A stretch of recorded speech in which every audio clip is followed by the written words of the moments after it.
dia a todos. Primeiramente, agradecer a Deus por essa oportunidade.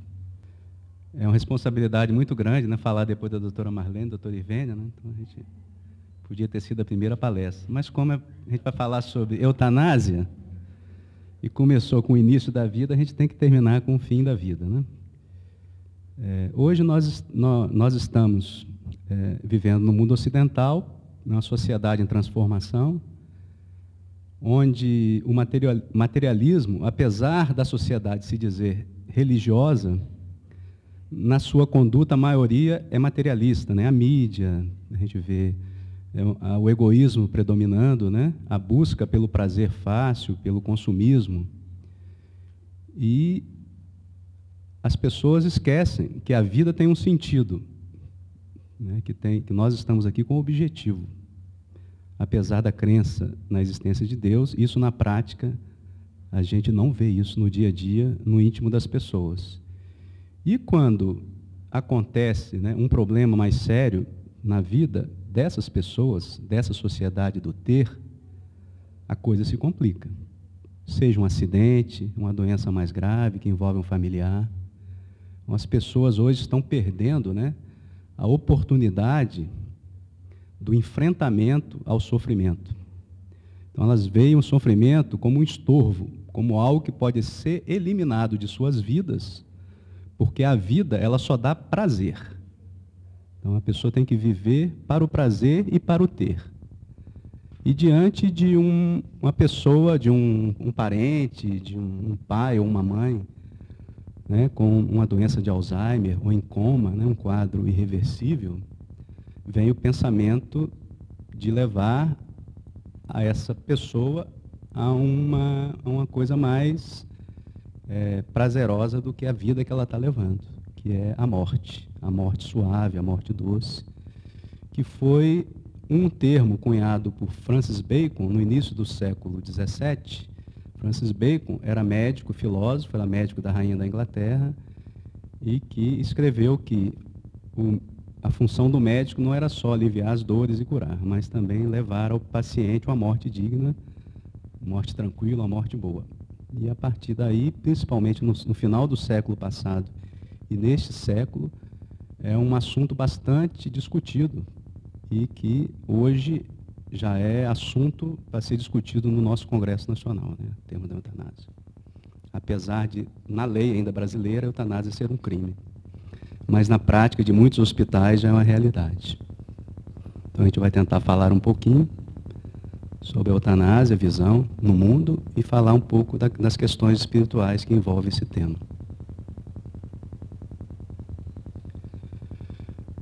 Basicamente, nós temos dois tipos de eutanásia, a eutanásia ativa e a eutanásia passiva.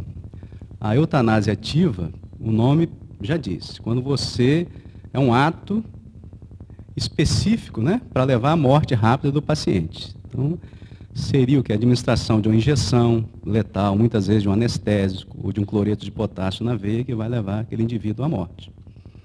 Independente se é a vontade ou não do paciente. Já tem países que já estão liberando a eutanásia ativa. Por exemplo, aí vocês veem no mapa, né, a Bélgica e a Holanda, a eutanásia ativa já é legal. Nesses países, o próprio paciente é que pede a morte. Ele tem que estar consciente. Tá? E os outros países em volta da Europa, a maioria já aprovam também a eutanásia passiva. Uma coisa interessante é que isso vem cada vez aumentando, né, o número de países que aderem à prática da eutanásia. E também dentro da eutanásia ativa nós temos o suicídio assistido, que na verdade, na prática, é uma eutanásia ativa, só que o próprio paciente é que vai praticar o ato contra si próprio. Então, faz todo um preparo para que ele faça a aplicação dessa substância no seu corpo, levando à morte. Isso começou com o Dr. Jacques Kevorkian, nos Estados Unidos, né, que preparou a máquina do morrer. Ele foi até condenado lá nos Estados Unidos, algumas décadas atrás. Mas hoje, onde isso ocorre com maior intensidade, é na Europa, né, principalmente na Suíça, onde tem uma clínica, né, específica para o suicídio assistido, onde gente de todos os países, principalmente Inglaterra, né, Japão, acorrem para lá, porque lá na Suíça é permitido o suicídio assistido. Então, a clínica Dignitas, ela cobra, né, por esse serviço, se eu não me engano, é 4.000 € para que o paciente fique internado lá. Eles preparam todo o mecanismo para que o próprio paciente ele faça essa injeção dessa substância que é letal. E aqui, aí vocês têm um casal de ingleses, né, que é o Ted Downes e sua esposa Joan. Ele era um maestro, né, com muito prestígio na Inglaterra, não tinha muitos problemas de saúde, algum grau já de uma demência leve, mas a sua esposa tinha um câncer de pâncreas metastático e não tinha tratamento. E ele, em apoio à sua esposa, ele buscou também o suicídio assistido. Então, os dois foram internados nessa clínica e se suicidaram.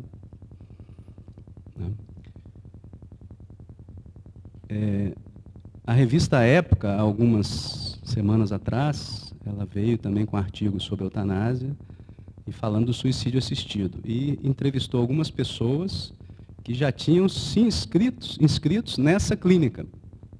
Né? Como assim? Preparando para esse, como um testamento, né? Preparando para quando tiver algum problema de saúde, assim, ou algumas pessoas que já estão querendo praticar a eutanásia, como o caso dessa jovem, né? De 32 anos, tetraplégica, que escolheu esse caminho. Nós temos várias entrevistas, está bem interessante.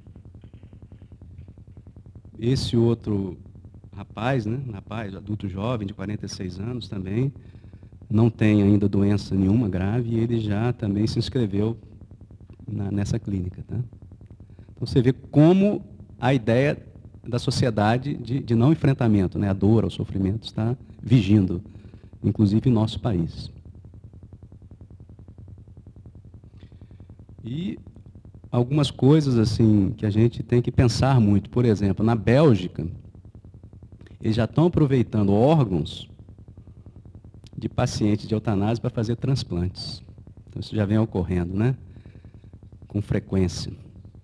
Lembrar também que na China, né, e alguns outros países asiáticos, onde tem a pena de morte, esses órgãos também das pessoas que são mortas são aproveitados para transplante também. Então, são questões éticas, morais graves que a gente tem que raciocinar, né? Pensar muito, né?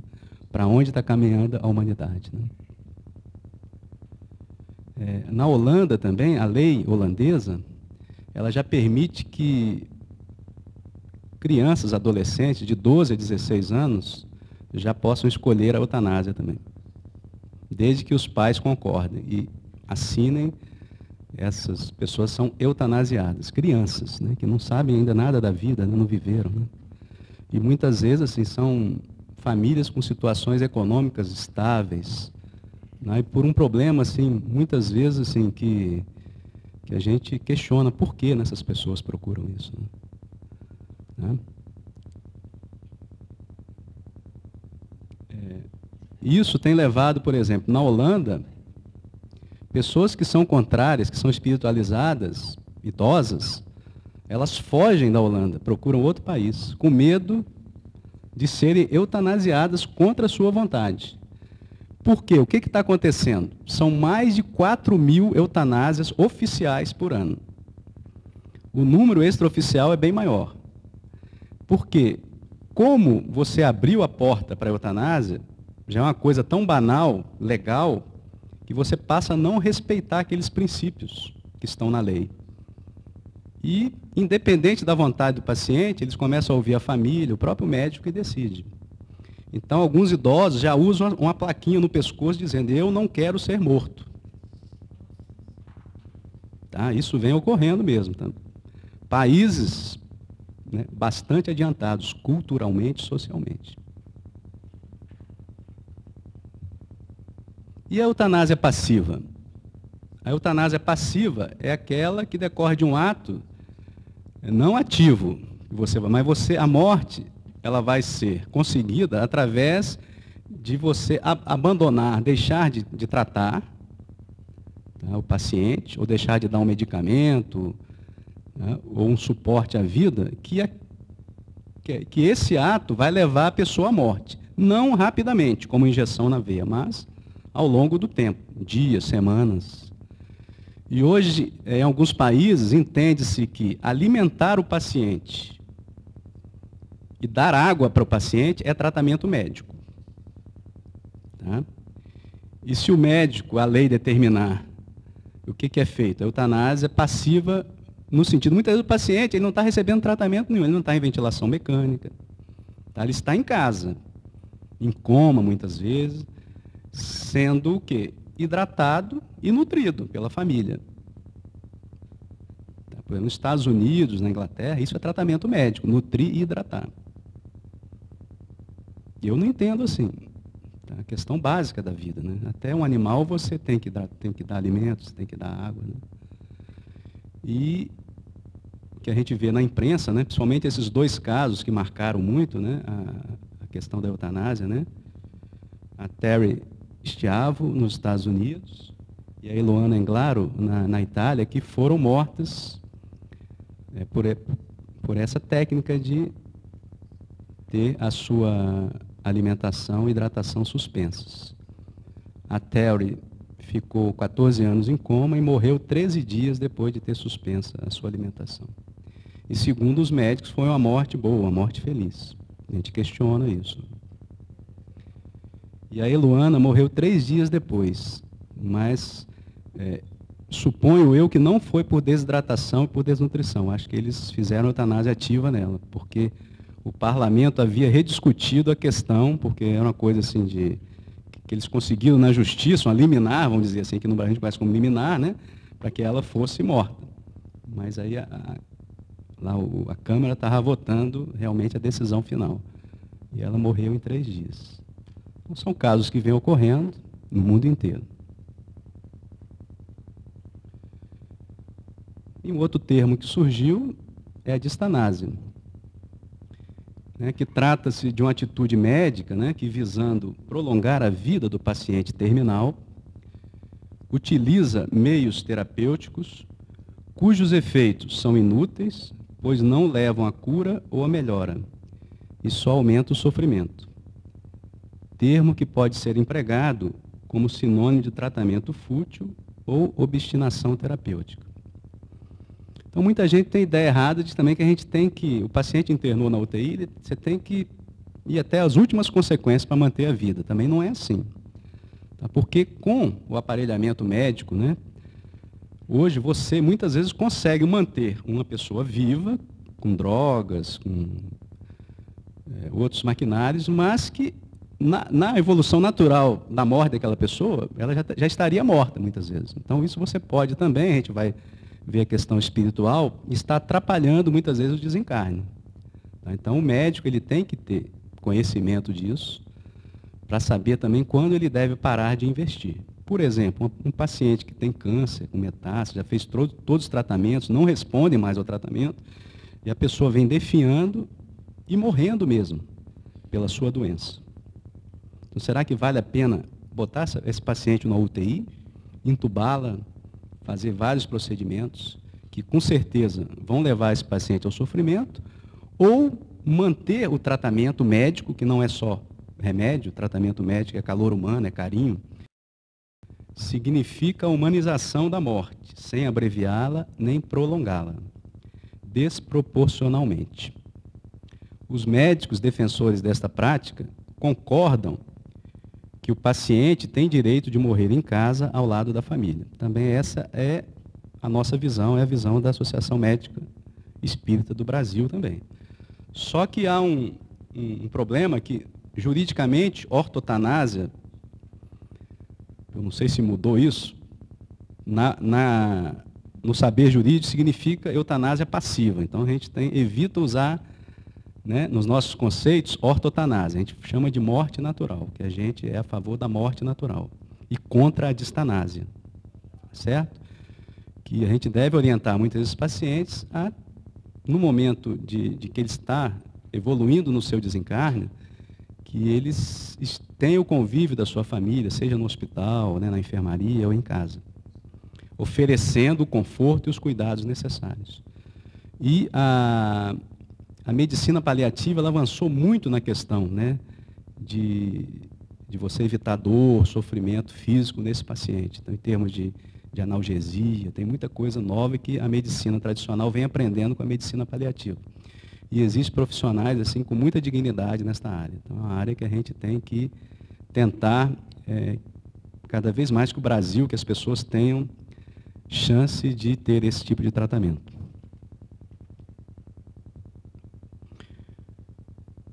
E o que é o paciente em estado terminal?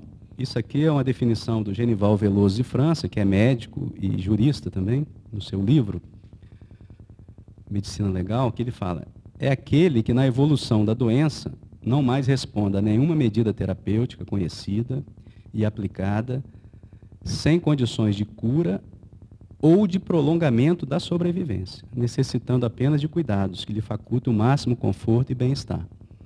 Então, há muita confusão no termos de paciente terminal.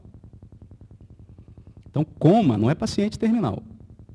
O coma é um paciente que aparentemente está inconsciente, mas ele pode viver 30, 20 anos em coma. Tá? O demente, seja o Alzheimer grave, ele não é um paciente terminal. Ele é um paciente que tem uma doença crônica e também pode viver muitos anos, apesar de ser uma doença crônica e incurável.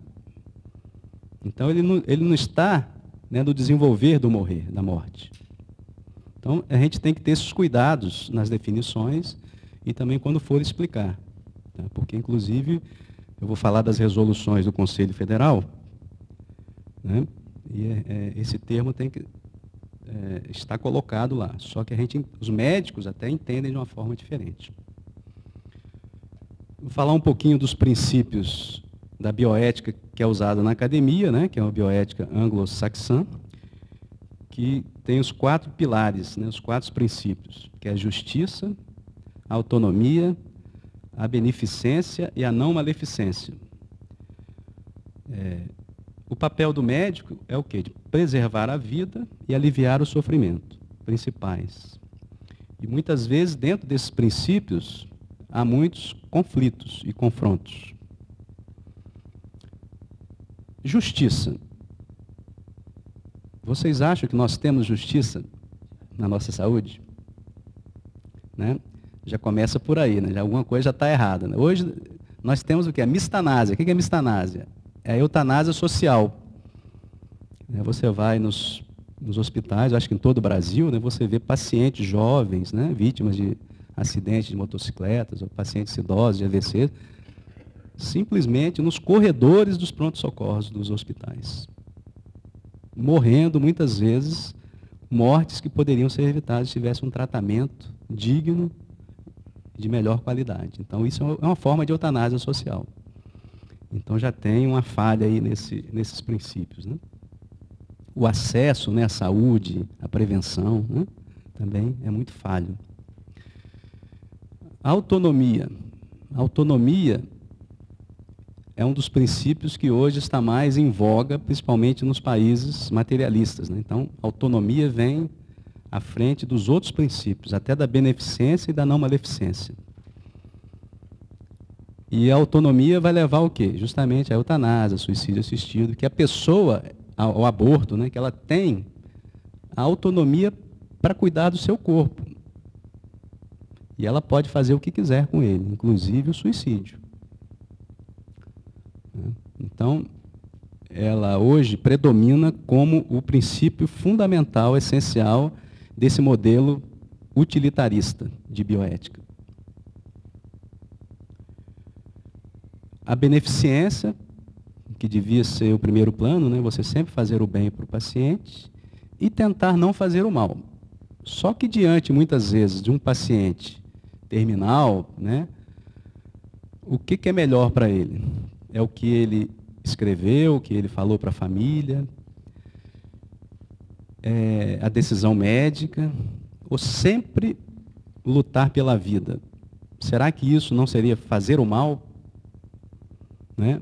Seria uma maleficência que a gente está fazendo para si? Então, são questões que a gente deixa em aberto aí para vocês. Depois vocês podem fazer perguntas, porque também são questões que nós não temos respostas para tudo, tá? Porque são desafios para a gente também. Mas quando a gente tem uma espiritualidade, né, e tem um sentido para a vida, isso fica mais fácil para a gente, como médico também. Em 2006, o Conselho Federal de Medicina criou essa resolução, que foi aprovada no final de 2010, inclusive já votada no Senado, né, que também aprovou, sobre paciente terminal, em questão de tratamento. Então, eu vou ler só o artigo 1º e o artigo 2º. Né? É permitido ao médico limitar ou suspender procedimento e tratamentos que prolonguem a vida do doente em fase terminal de enfermidade grave e incurável, respeitada a vontade da pessoa ou de seu representante legal. Tudo bem, bonito, né? Na lei, na teoria, aquilo que nós falamos, né? O grande problema é que o que os médicos entendem sobre essa resolução, né? Eles entendem que um paciente em coma, um paciente que está com a demência, entra nesse conceito aí. Aí começa, na prática, já fazer a eutanásia desses pacientes. Eu sou coordenador de uma UTI de 10 leitos, agora vai para 20 leitos, no hospital em Vila Velha, no Espírito Santo. E eu devo ter errado muito aí nas vidas anteriores para cair nessa. Ser um médico espírita dentro daquele... Porque são médicos, na maioria, materialistas, assim, bem ligados às máquinas mesmo, né? E a gente tenta, através do exemplo, né, mudar um pouquinho isso. Porque também não adianta você falar muito, se você não der o exemplo, né? E teve até um médico, estava de plantão à noite, e eu cheguei no outro dia e falei, era um paciente com demência, senil, e internou com pneumonia e provavelmente ia para o tubo. Aí ele me falou, eu já conversei com a família à noite sobre distanásia. Não temos nada a fazer se ele precisar de entubar. Mas olha só, de onde que ele tirou isso? Mas aí eu falei, mas por que distanásia? Você nem conhece a lei?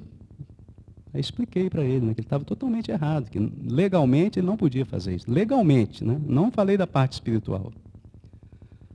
Porque ele desconhecia a própria lei. Aí mandei todas as resoluções, mandei artigos, né, que eu escrevi para ele. Tudo isso. Então você vê como é o desconhecimento do próprio profissional que está ali cuidando daquele ser.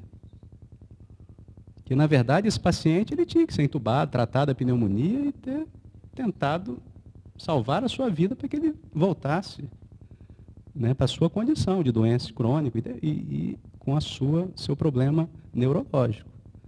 Tá? Isso não faz parte dessa resolução, não é o que ela fala.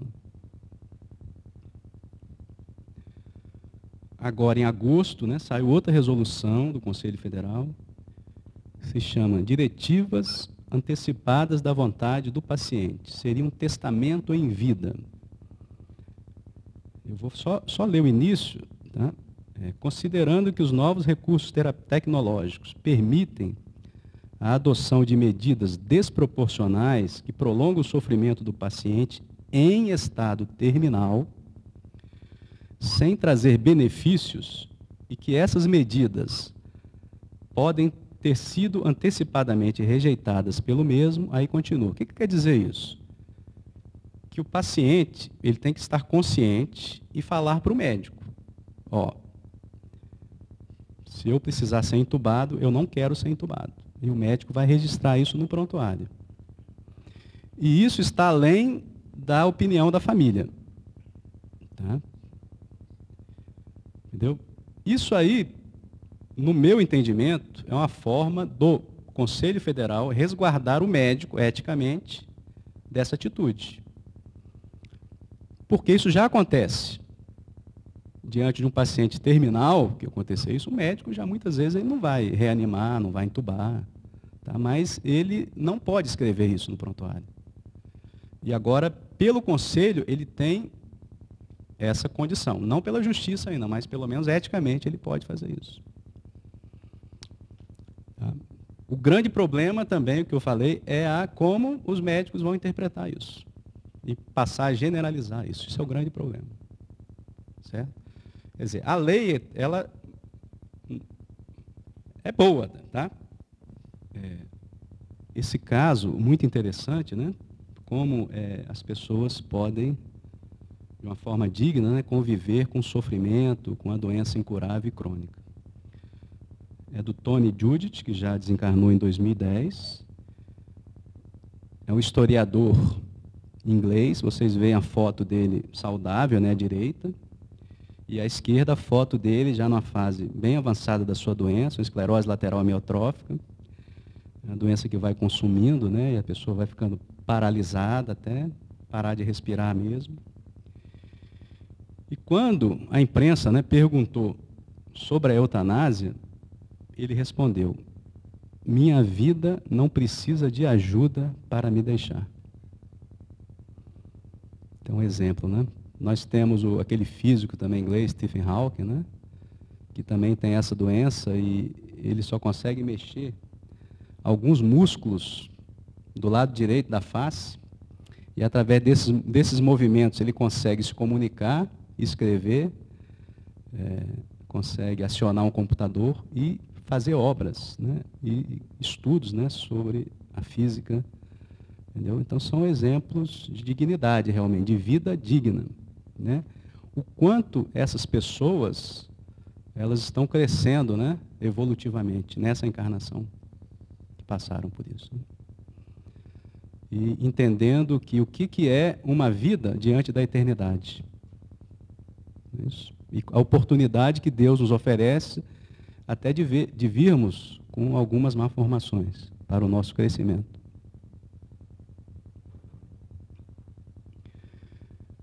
Esse aqui é um caso que eu vou deixar para vocês.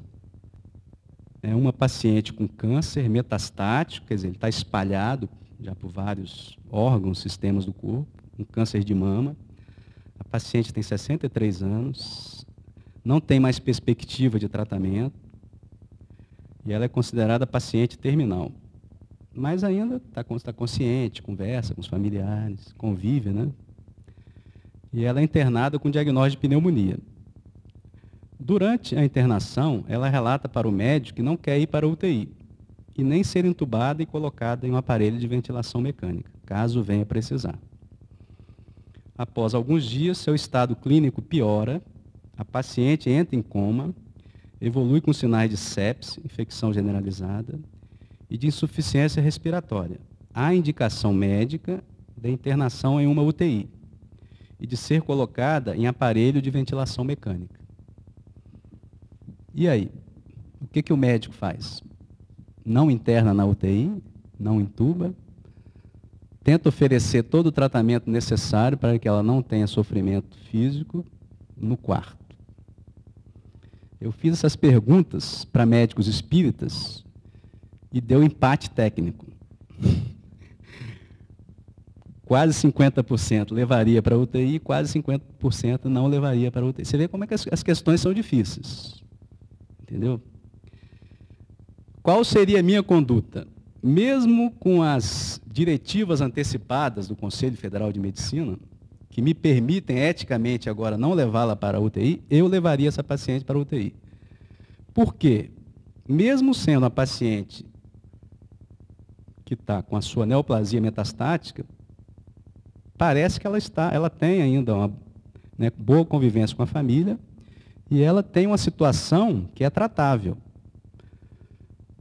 Isso não é da doença básica dela. Ela tem uma infecção e nós vamos tratá-la a infecção.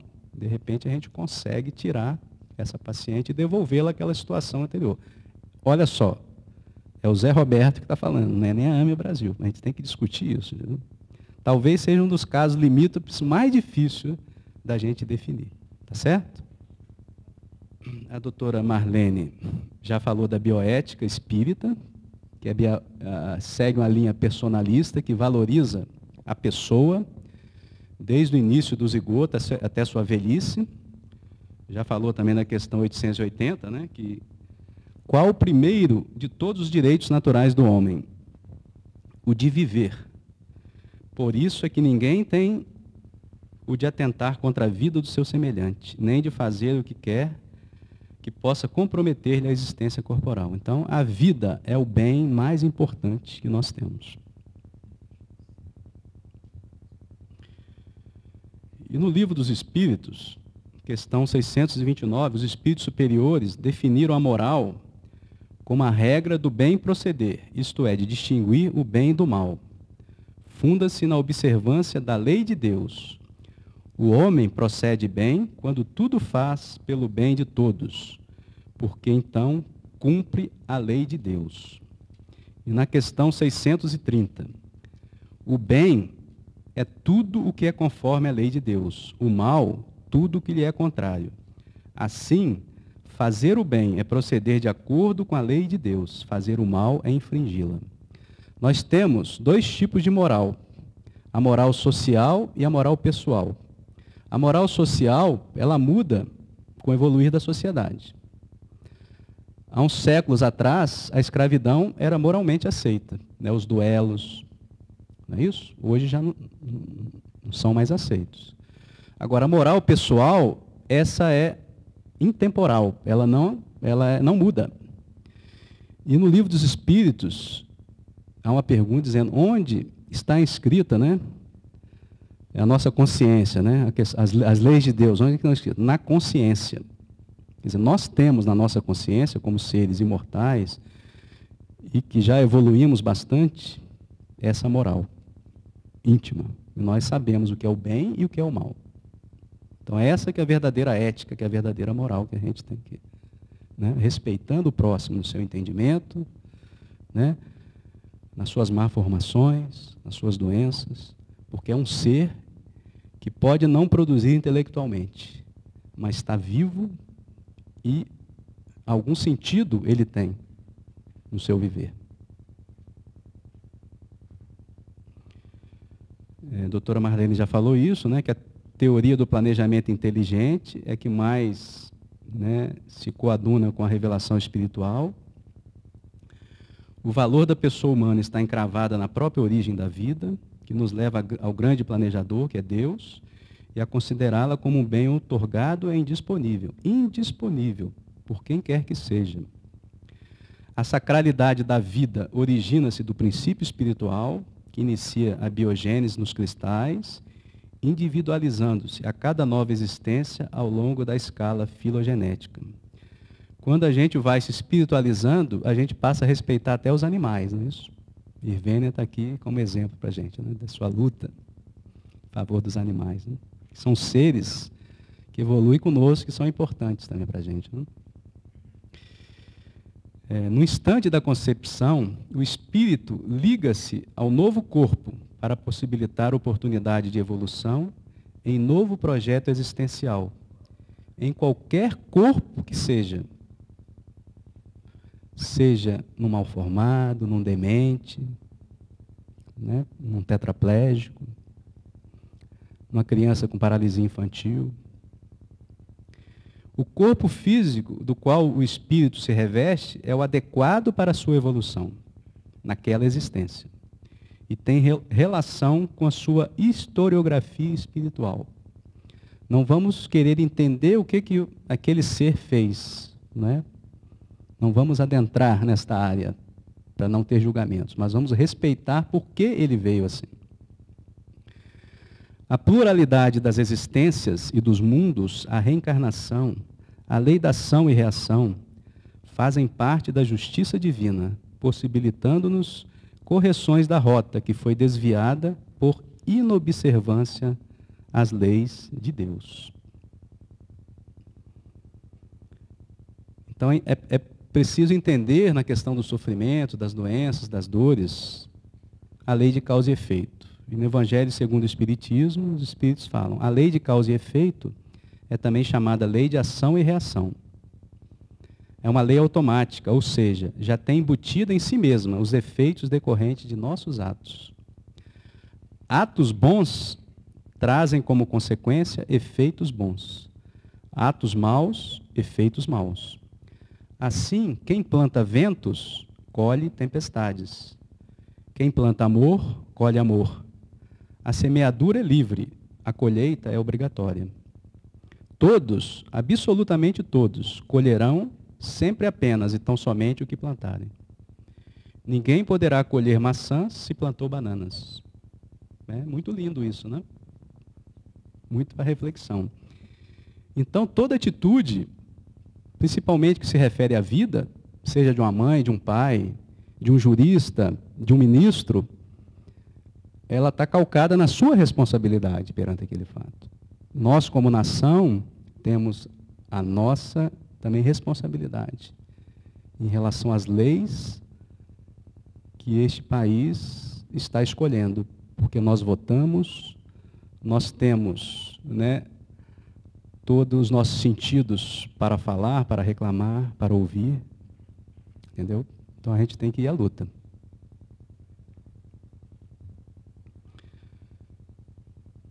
Todavia, por virtude do axioma segundo o qual todo efeito tem uma causa, tais misérias são efeitos que hão de ter uma causa. E desde que se admita um Deus justo, essa causa também há de ser justa.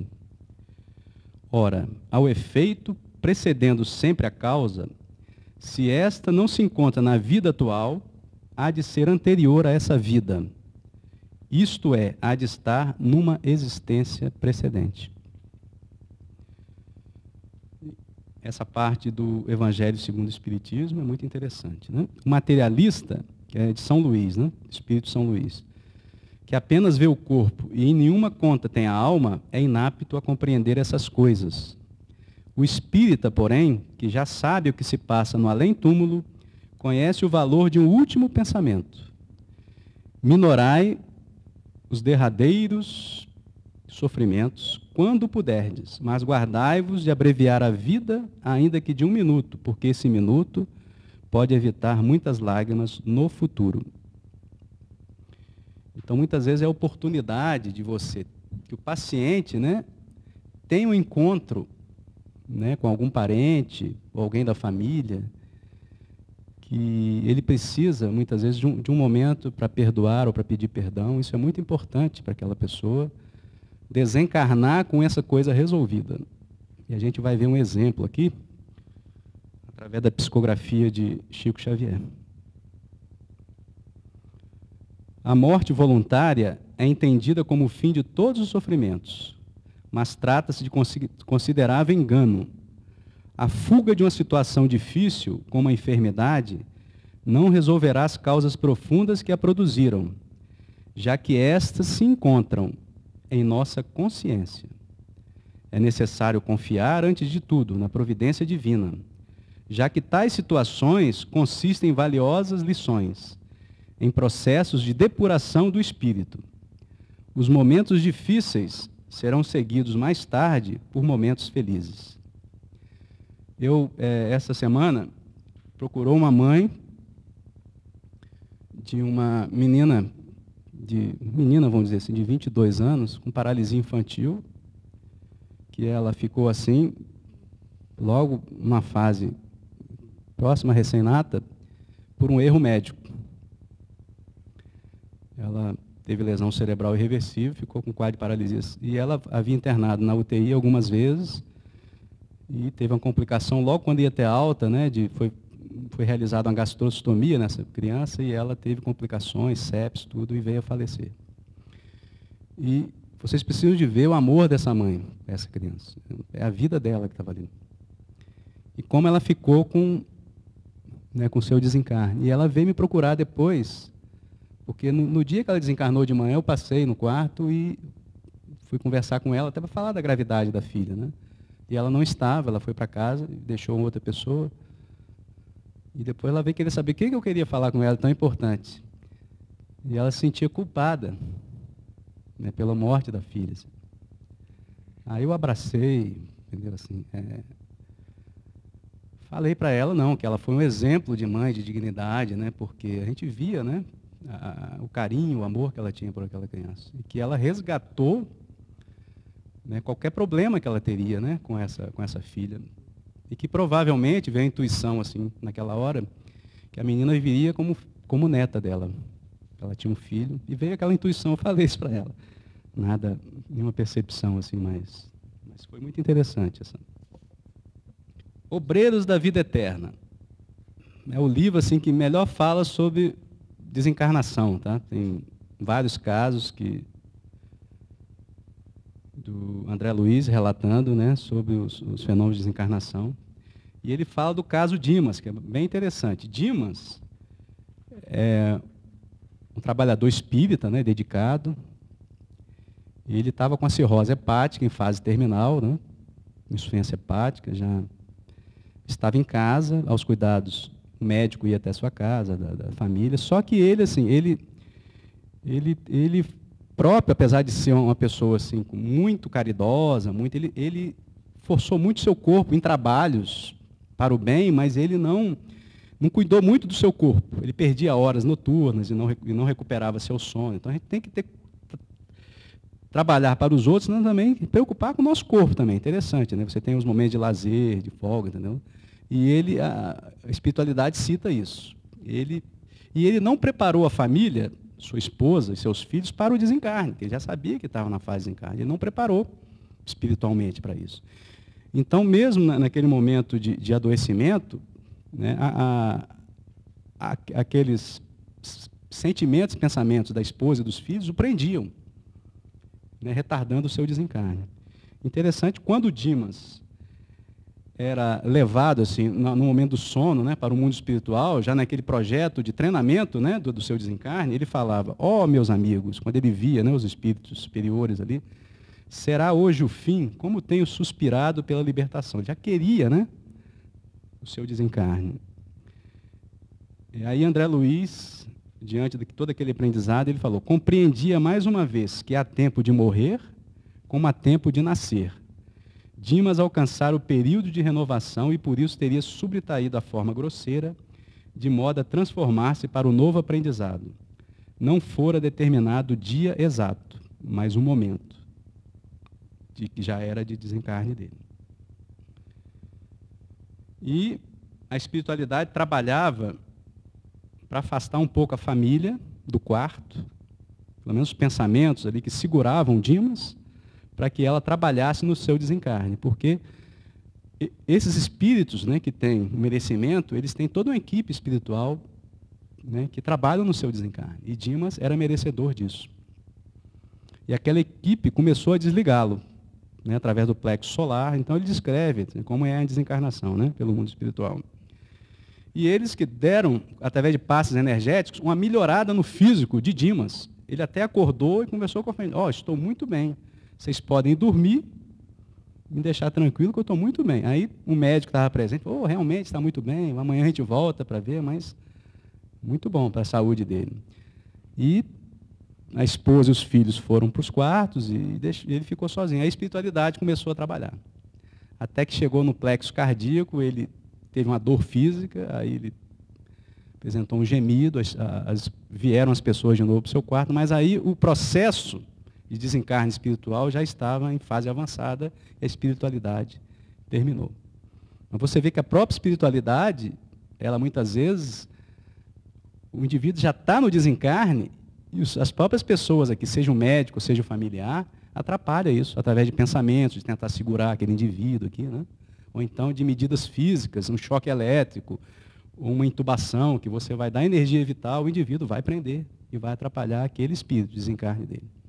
Então, muitas vezes, até melhor do que uma intubação, é o médico se postar diante do paciente e fazer uma prece, pedindo que aquela liberação seja mais suave, tranquila e com a proteção da espiritualidade.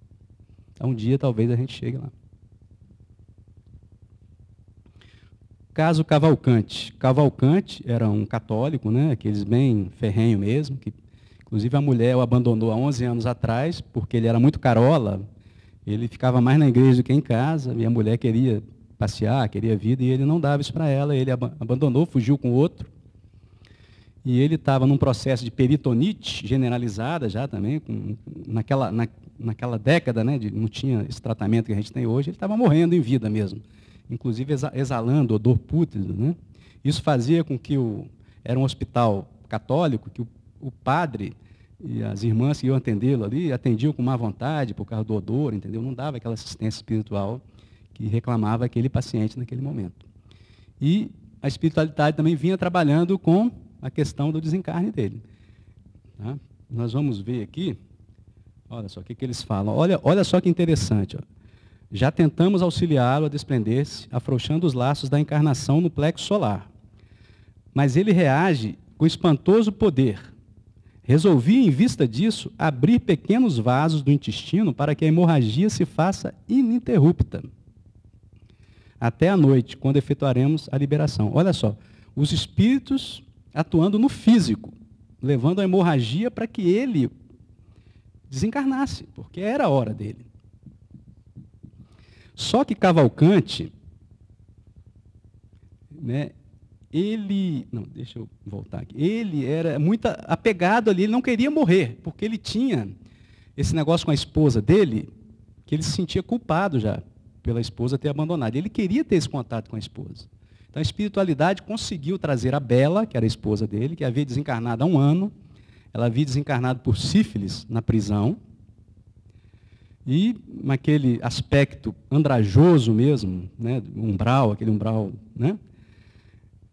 Ela veio até ele já com aquela visão espiritual, que ele já estava naquele momento de desencarne. Ela se ajoelha na frente dele, ele pede para não se ajoelhar, um pede perdão para o outro, e travam aquele diálogo, né, de perdão um para o outro. Tá? Isso tranquiliza o Cavalcante naquele momento.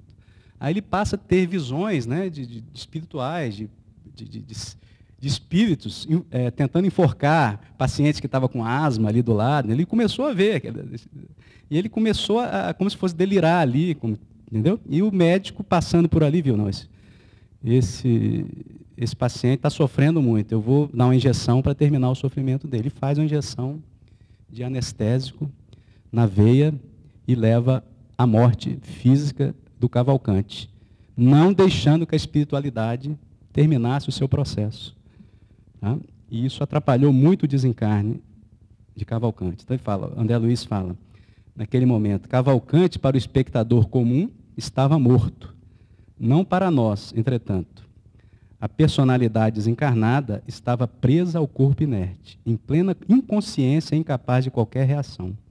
Então foi um desencarne mais trabalhoso, né? A carga fulminante da medicação de descanso, por atuar diretamente em todo o sistema, interessa os centros do organismo pelo espiritual.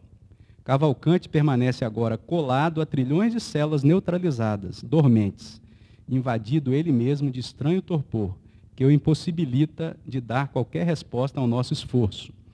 Provavelmente só poderemos libertá-lo depois de decorrido mais de 12 horas. Levou 20 horas a mais. Tá? Então, mostrando que nesse ato de você querer fazer o bem, você está levando prejuízo para o desencarnado. Terminando aqui, isso aqui, para os médicos aqui presentes, né? Não sei se é a maioria, ou profissionais de saúde, isso é uma resposta que eu dei até pela AME Brasil a um médico aqui de Brasília, pediatra, falando sobre eutanásia em criança, e eu terminei com isso, com algumas recomendações. Eutanásia, nunca.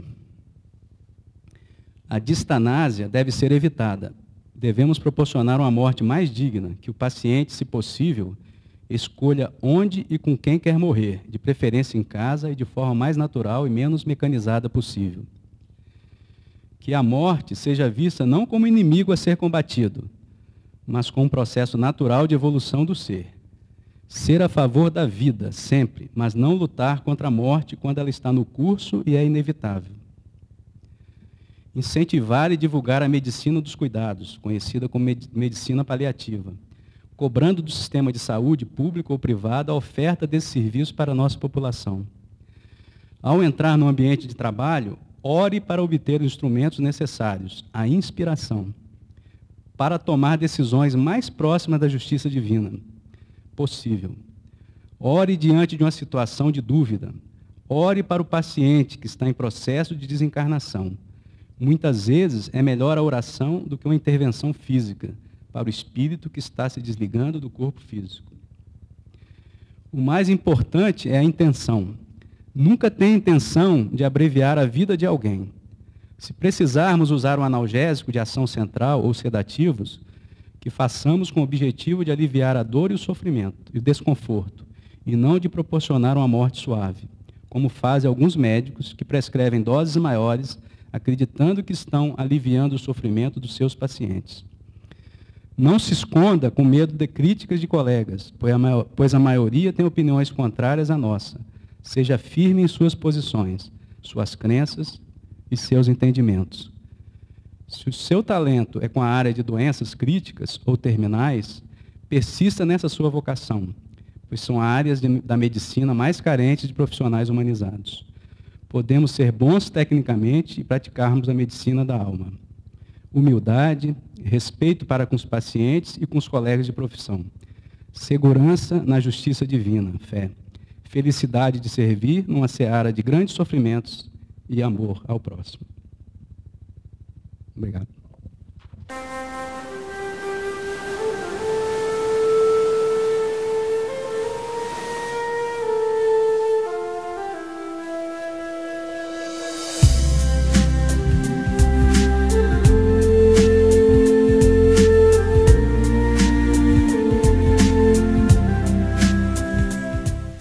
Com uma doença de Alzheimer ou em coma, um quadro irreversível, vem o pensamento de levar a essa pessoa a uma coisa mais prazerosa do que a vida que ela está levando, que é a morte suave, a morte doce, que foi um termo cunhado por Francis Bacon no início do século XVII.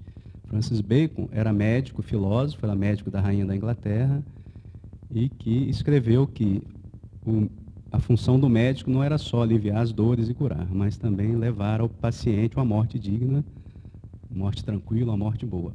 E a partir daí, principalmente no final do século passado e neste século, é um assunto bastante discutido e que hoje já é assunto para ser discutido no nosso Congresso Nacional, o tema da eutanásia. Apesar de, na lei ainda brasileira, a eutanásia ser um crime. Mas na prática de muitos hospitais já é uma realidade. Então a gente vai tentar falar um pouquinho sobre a eutanásia, a visão no mundo e falar um pouco das questões espirituais que envolvem esse tema. Basicamente, nós temos dois tipos de eutanásia, eutanásia ativa e eutanásia passiva. A eutanásia ativa, o nome já diz, quando você é um ato específico, para levar à morte rápida do paciente. Então, seria o que? A administração de uma injeção letal, muitas vezes de um anestésico ou de um cloreto de potássio na veia, que vai levar aquele indivíduo à morte. Independente se é a vontade ou não do paciente. Já tem países que já estão liberando a eutanásia ativa, por exemplo, aí vocês veem no mapa, a Bélgica e a Holanda, a eutanásia ativa já é legal. Nesses países, o próprio paciente é que pede a morte. Ele tem que estar consciente. E os outros países em volta da Europa, a maioria já aprovam também a eutanásia passiva. Uma coisa interessante é que isso vem cada vez aumentando.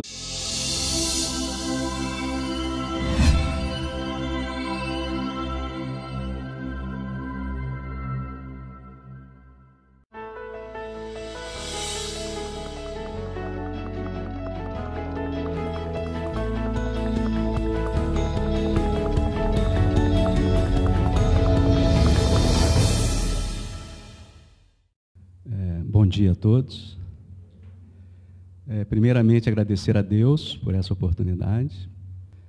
É uma responsabilidade muito grande, falar depois da doutora Marlene, doutora Ivênia, então a gente podia ter sido a primeira palestra. Mas como a gente vai falar sobre eutanásia, e começou com o início da vida, a gente tem que terminar com o fim da vida.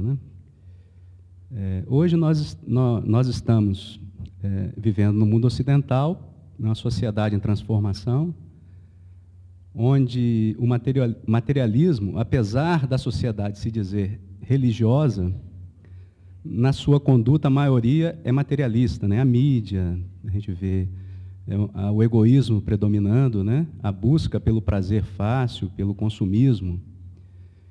E as pessoas esquecem que a vida tem um sentido, né, que nós estamos aqui com um objetivo.